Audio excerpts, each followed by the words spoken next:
Hello guys, അപ്പോൾ ഇന്ന് ഏച്ചീൻ്റെ മോൻ്റെയും ഏച്ചീൻ്റെ ഹസ്ബൻഡിൻ്റെയും ഏട്ടൻ്റെ മോൻ്റെയും കെട്ടുനിറയാണ് കേട്ടോ. അപ്പോൾ കന്നിസ്വാമി ആയതുകൊണ്ട് കൂട്ടാൻ വന്നതാണ്. വീട്ടിൽ നിന്ന് കന്നിസ്വാമിയുള്ള സ്വാമിമാർ വന്ന് കൂട്ടിക്കൊണ്ടുപോകുമല്ലോ. അപ്പോൾ അതിൻ്റെ ചടങ്ങാണ് നടക്കുന്നത്. അപ്പോൾ മൂത്തി എല്ലാവരെയും കാല് പിടിക്കുന്നതാണ്. ആദ്യം അമ്മയാട്ടോ പിടിച്ചത്. അമ്മ പിടിച്ച് കഴിഞ്ഞ് അച്ഛൻ കഴിഞ്ഞ് പിന്നെ ഇത് ഏട്ടനാട്ടോ, അതായത് കസിനാണ്. കസിനും പോകുന്നുണ്ട്, കസിൻ്റെ മോനും പോകുന്നുണ്ട്. അപ്പോൾ ഇതാണ് കേട്ടോ എൻ്റെ ഏച്ചീൻ്റെ കാലം പിടിക്കുകയാണ് മോൻ. അങ്ങനെ ഇപ്പോൾ എല്ലാ ചടങ്ങും കഴിഞ്ഞിട്ടാണ് ഇവിടുന്ന് ഇറങ്ങുക. അപ്പോൾ ഓരോരുത്തരെ മുതിർന്ന ഓരോരുത്തരെ പിടിക്കുകയാണ് കേട്ടോ. അത് കഴിഞ്ഞ് അടുത്ത ഞാനാണ്. പിന്നെ അമ്മ അവിടെ നിൽക്കുന്നുണ്ട്. ഇളയമ്മയാണ്, അമ്മയ്ക്ക് സമം തന്നെയാണല്ലോ. അപ്പോൾ എൻ്റെ കാലിൽ പിടിക്കണമല്ലോ. അങ്ങനെയാണ് ഞാൻ അവിടെ പോയി നിന്ന് അവൻ അനുഗ്രഹം വാങ്ങാൻ വേണ്ടി നിൽക്കുകയാണ്. അപ്പോൾ എൻ്റെ കാലൊക്കെ പിടിച്ച് നല്ല ദർശനം കിട്ടാനും നന്നായിട്ട് പോയി വരാനൊക്കെ പ്രാർത്ഥിച്ച് അനുഗ്രഹിച്ച് വിടുകയാണേ. അപ്പോൾ എൻ്റെ കുഞ്ഞിതാ നല്ല മഞ്ഞാണ്, അതുകൊണ്ട് അവൻ ഷേക്കിൻ്റെ ഒതുക്കി കാല് പിടിക്കില്ലല്ലോ, ഇളയാളല്ലേ. അപ്പോൾ അരിനുള്ളി ചാർത്തുന്ന ചടങ്ങുണ്ട്. ശരണം വിളിച്ച് ഇറങ്ങുന്നതിനെക്കാട്ട് മുമ്പ് അതിന് പൂട്ടാൻ വന്ന സ്വാമിയുള്ള ഒരാൾ അരി കൊടുത്തു പ്രാർത്ഥിച്ച് അരി എറിയുകയാണ് കേട്ടോ, ശരണം വിളിച്ചുകൊണ്ട് തന്നെ. കുഞ്ഞ് നല്ല മഞ്ഞായതുകൊണ്ട് കേട്ടോ മങ്കിക്കാൻ പിടിച്ച്. കാരണം എൻ്റെ വീട് ഇങ്ങനെ മേലെ ഇരുമ്പിട്ട് ഓടിട്ടതാണ്, അതുകൊണ്ട് ഞങ്ങൾ കൂടി മഞ്ഞ് ഇങ്ങനെ പാറും. അതുകൊണ്ട് മങ്കിക്കാപ്പ് അടിച്ച് ചെറിയ കഫക്കെട്ടിൻ്റെ കുഴപ്പമുള്ളതുകൊണ്ട് തന്നെ അങ്ങനെ അരിയുള്ളിൽ ചാർത്തി സ്വാമികൾ ഇറങ്ങുകയാണ്. ഇപ്പോൾ തിരിഞ്ഞ് നോക്കരുത് എന്ന് പറഞ്ഞു കൊടുത്തിട്ടുണ്ട്. ആര് വിളിച്ചാലും തിരിഞ്ഞ് നോക്കരുത്, നേരെ പോകാൻ പറഞ്ഞിട്ടുണ്ട്. സ്വാമിമാർ ശരണം വിളിച്ച് ഇറങ്ങുക കേട്ടോ വീട്ടിൽ നിന്ന്. രാവിലെ പുലർച്ചയ്ക്ക് വന്നിട്ടുണ്ട് കേട്ടോ കൂട്ടാൻ, കാരണം നേരത്തെയാണ് കെട്ടുകയറാന്ന് പറഞ്ഞത്. അതുകൊണ്ട് തന്നെ അച്ഛൻ ചുമ്മാ അവിടെ വരെ പോവാട്ടോ, കൂടെ ചെന്ന് നോക്കാൻ വേണ്ടിയിട്ട്. അങ്ങനെ സ്വാമിമാരിറങ്ങി. അപ്പോൾ ഞാളും അമ്പലത്തിലേക്ക് ഇറങ്ങാൻ വേണ്ടി റെഡി ആയതാട്ടോ. ഞാനിപ്പോൾ പോയിട്ട് വേണം ഇറങ്ങാൻ വെച്ച് വെയിറ്റ് ചെയ്യാണ്. അങ്ങനെ അമ്പലത്തിലെത്തി. ആദ്യം ഏട്ടൻ്റെ മോൻ്റെ, ഞാൻ പറഞ്ഞില്ലേ കസിൻ്റെ മോനാണ്, അവൻ കന്നിസ്വാമി കേട്ടോ.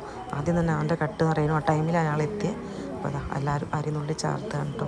അത് മോൻ്റെ അനിയനും വേറൊരു ഏട്ടൻ്റെ മോനുമാണേ. ഇതാണ് ഏട്ടൻ്റെ വൈഫ്. എല്ലാവരും അങ്ങനെ ചടങ്ങിന് എല്ലാവരും അങ്ങനെ ചെയ്തുകൊണ്ടിരിക്കുകയാണ്. ഇത് ഗുരുസ്വാമി, ഇത് അത്രയും ആൾക്ക് കൊടുക്കാരെ കൂടിയാണ് മോൻ മലയ്ക്ക് പോകുന്നത്. ഇത് അച്ഛൻ്റെ ഏച്ചി കേട്ടോ, മുത്തമ്മയുടെ മോനാണ് ഏട്ടൻ. എല്ലാവരും ഇങ്ങനെ ചാർത്തി നെയ്ത്തേങ്ങയൊക്കെ നിറച്ച് അതിലിങ്ങനെ എടുത്ത് വെച്ച്. ഇതാണ് കേട്ടോ ഏച്ചീൻ്റെ മോൻ. അടുത്ത കന്നിസ്വാമിമാരെ കെട്ടുനിറ ആദ്യം ഉണ്ടാകുകയെന്ന് പറഞ്ഞുകൊണ്ട് ഓൻ കെട്ട് നിറയ്ക്കാനിരുന്ന് അവിടെ കെട്ടുനിറ ഇങ്ങനെ നടന്നുകൊണ്ടിരിക്കുക. നെയ്ത്തേങ്ങയൊക്കെ നിറയ്ക്കുക. എല്ലാ ചടങ്ങും കാണാൻ പറ്റി. അപ്പോൾ ആദ്യമായിട്ട് കേട്ടോ ഞാനിങ്ങനെ മലയ്ക്ക് പോകുന്ന അടുത്തുനിന്ന് കാണുന്ന എല്ലാ ചടങ്ങും. അപ്പോൾ ഇങ്ങനെ നോക്കിക്കാണ്. ശരണം വിളിച്ചുകൊണ്ട് തന്നെ നെയ്ത്തേങ്ങ നിറച്ച് നന്നായിട്ടുണ്ടായിരുന്നു കേട്ടോ. നല്ലപടി എല്ലാം കഴിഞ്ഞിട്ടുണ്ടായിരുന്നു. അങ്ങനെ ഇറങ്ങിയിട്ടുണ്ട്. ഇനിയിപ്പോൾ അവിടെ എത്തിയിട്ട് നല്ല ദർശനം കിട്ടിയിട്ട് നമുക്ക് എല്ലാവരും കൂടി ഒരുമിച്ച് പ്രാർത്ഥിക്കാം കേട്ടോ. അങ്ങനെ ഒക്കെ നിറച്ച് ഒക്കെ എടുത്ത് വെക്കുക കേട്ടോ. അപ്പോൾ എല്ലാവരും അരിനുള്ളി ചേർത്താണ് ഓൻ്റെത്തിലേക്ക്.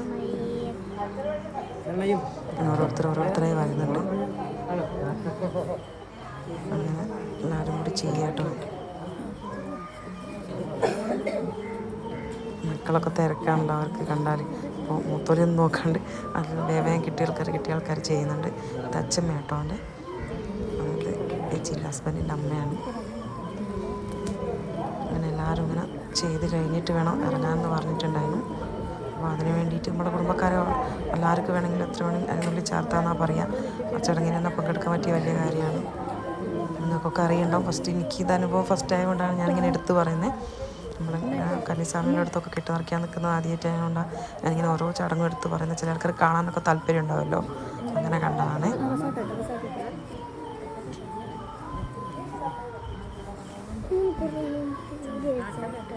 അതിനുള്ളിൽ കൂടി മോയെ തൊപ്പിയൊക്കെ വലിച്ചൂരി, തൊപ്പിയൊന്നും വേണ്ടാൻ പറഞ്ഞ് നിൽക്കുന്നുണ്ട്. ഞാൻ മഞ്ഞായതുകൊണ്ട് അമ്പലത്തിൽ നിന്ന് തൊപ്പി ഇടിച്ചിട്ടുണ്ടായിരുന്നു.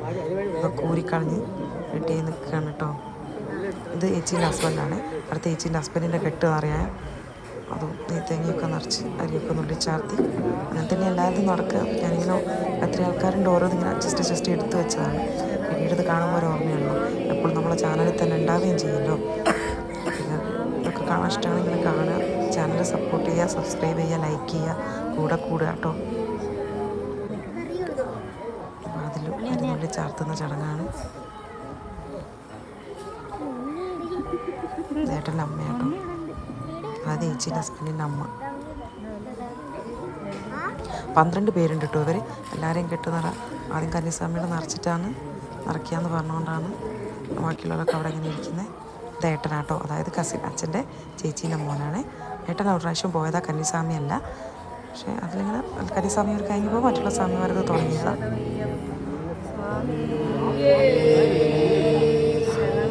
എല്ലാവരുടെ ചടങ്ങും ഇങ്ങനെ വൃത്തിയായിട്ട് നടന്നുകൊണ്ടിരിക്കുകയാണ്. ഞാനിങ്ങനെ എല്ലാത്തിൻ്റെയും കുറച്ച് എടുത്ത് വെച്ചിട്ടുണ്ട്. ഇപ്പോൾ പറഞ്ഞ പോലെ തന്നെ നമുക്ക് കാണാമല്ലോ, എപ്പോഴും നമ്മുടെ ചാനലുണ്ടാകുമല്ലോ. ഭയങ്കര ഓർമ്മയ്ക്കാട്ടോ, എപ്പോൾ എടുത്ത് നോക്കിയാൽ നമുക്ക് കാണണം തോന്നിയാലും ഇതവിടെ ഉണ്ടാകുമല്ലോ. അപ്പോൾ നിങ്ങളും കൂടെ കൂടണേ. അങ്ങനെ അതൊക്കെ കഴിഞ്ഞതാ അവിടെ ചായ ഉണ്ടായിരുന്നേ.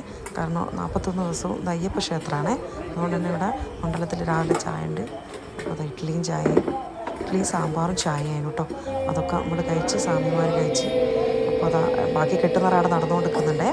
അപ്പോൾ ഏട്ടൻ്റെ മടിയിൽ പോയിരിക്കുകയെന്ന് മോന് പോകണം പറഞ്ഞ് നിൽക്കുക. അങ്ങനെ ചേച്ചീൻ്റെ മോൻ പോകുന്നതുകൊണ്ട് തന്നെ മോനും പോകണം പറഞ്ഞിട്ട് ഒരേ നിപ്പ് നിൽക്കുക കേട്ടോ. ഇങ്ങനെയൊക്കെയാണ് പിടിച്ചുകൊണ്ട് വന്നത്. അപ്പോൾ ഏട്ടൻ പറഞ്ഞ് കുറച്ച് നേരം ഇവിടെ ഇരുന്നോട്ടെ, മടിയിൽ വന്നിരുന്നിട്ട്. ആശാൻ നന്നായിട്ട് ശരണം വിളിച്ച് അവിടെ ഇങ്ങനെ ഇരിക്കുക കേട്ടോ. അപ്പോൾ അത് കഴിഞ്ഞ് ഭക്ഷണമൊക്കെ കഴിച്ച് ഇരുമുടി വാങ്ങാൻ പോവാന്ന്. അതിൻ്റെ മുന്നേ അനുഗ്രഹം വാങ്ങാനുള്ള വെറ്റിലൊക്കെ എല്ലാവർക്കും കൊടുക്കുന്നുണ്ട്. എല്ലാവരും അനുഗ്രഹം വാങ്ങുന്നുണ്ട്. എല്ലാവരും നോക്കി നിൽക്കുകയാണ്. തലയിലൊക്കെ കെട്ടി ഒക്കെ സെറ്റായി നിന്ന്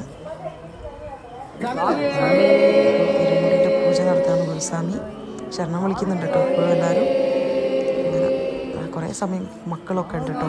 ഒരു മാളികപ്പുറം അതിനുള്ളത്, ബാക്കിയൊക്കെ സ്വാമിമാരാണുള്ളത്. ഇരുമുടി ഉണ്ടാക്കി കഴിഞ്ഞാൽ എല്ലാ ഇരുമുടിയും തൊട്ട് തലയിൽ വെച്ച് ഒരിറങ്ങാണ്. എല്ലാ ഇരുമുടി എല്ലാവരും തൊട്ട് തലയിലേക്കണമെന്ന് പറഞ്ഞിട്ടുണ്ടായിരുന്നു കേട്ടോ. അപ്പോൾ എല്ലാ ഇരുമുടി എല്ലാവരും തൊട്ട് തലയിൽ വച്ച് ഇണങ്ങുകയാണ്. ഇനിയിപ്പോൾ ഗുരുസ്വാമി എല്ലാവർക്കും കൊടുക്കും, അനുഗ്രഹിച്ച് കെട്ട് നിറച്ച് കൊടുക്കും.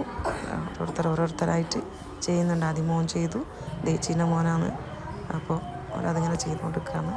അനുഗ്രഹിച്ച് കഴിഞ്ഞാൽ ഗുരുസ്വാമീൻ്റെ അനുഗ്രഹം വാങ്ങുന്ന പോലെ തന്നെ കന്നിസ്വാമീൻ്റെ അനുഗ്രഹം ഗുരുസ്വാമിയും വാങ്ങും കേട്ടോ. ഞങ്ങളിപ്പോൾ കാണുന്നത്. അപ്പോൾ തിരിഞ്ഞ് നിന്നിട്ട് പിന്നെ തിരിയാൻ പാടില്ല എന്നാ പറയുക. തിരിച്ച് നിർത്തിയിട്ട് ഇരുമുടി തലയിൽ വെച്ച് കൊടുക്കുക ചെയ്യുക. അതൊക്കെ റെഡിയായി തേങ്ങ കൈ കൊടുത്ത് എല്ലാവരും ഇങ്ങനെ വരിയായിട്ട് നിൽക്കുന്നുണ്ട്. അമ്പലം ചുറ്റി തൊഴുത് നാളികേരടച്ച് പോലെ ഇറങ്ങും കേട്ടോ. ഇങ്ങനെയുള്ള ചടങ്ങുകളൊക്കെയാണ്. അപ്പോൾ സൈഡിലൊക്കെ ഉള്ള അമ്പലത്തിൽ പോയി തൊഴുത് വരികയാണ്. അപ്പോൾ മുന്നിൽ ഒരാൾ നടക്കുന്നുണ്ട്, എന്നാലല്ലേ മക്കൾ പോകും. മുന്നിൽ തന്നെ ഉള്ളത് മാളികപ്പുറം കേട്ടോ. അതിൽ ഏറ്റവും ചെറിയ ആളും കന്നിസ്വാമിയും ഒക്കെ മാളികപ്പുറം തന്നെയാണ്. അപ്പോൾ ഇങ്ങനെ ഇത്രയും പേരുണ്ടായിരുന്നു. എല്ലാവരും ഇങ്ങനെ പോയിക്കൊണ്ടിരിക്കുക. അപ്പോൾ ഞാൻ അവിടെ വരെ എടുത്ത് അവിടെ നിന്ന് തിരിച്ച് ഇപ്പുറത്തൂടി എത്തുമ്പോഴേക്കും ഇവരെത്തല്ലോ എന്ന് വെച്ച് അങ്ങോട്ട് പോയി തേങ്ങ ഉടച്ച് ഇറങ്ങുകയാണ് കേട്ടോ എല്ലാവരും. കുഞ്ഞിൻ്റെ തേങ്ങ ഗുരുസ്വാമീൻ്റെ പോലുള്ള ആൾ തന്നെയാണ് ഉടച്ചത്. കാരണം ചെറുതല്ലേ മാളികപ്പുറം, അപ്പോൾ ഉടച്ചിട്ട് ഉടയുന്നുണ്ടായിരുന്നില്ല. എറിഞ്ഞിട്ട് അപ്പോൾ അതെടുത്ത് വീണ്ടും ഉടച്ചു കൊടുത്ത്. ചെറിയ കുഞ്ഞനല്ലേ. എല്ലാവരും ഇതൊക്കെ കേട്ടോ തേങ്ങ ഉടച്ച് ഇറങ്ങി. മക്കളോടൊക്കെ വലിച്ചെറിയാൻ പറഞ്ഞിട്ടുണ്ടെങ്കിൽ വലിച്ചെറിഞ്ഞ് ഇറങ്ങുക കേട്ടോ.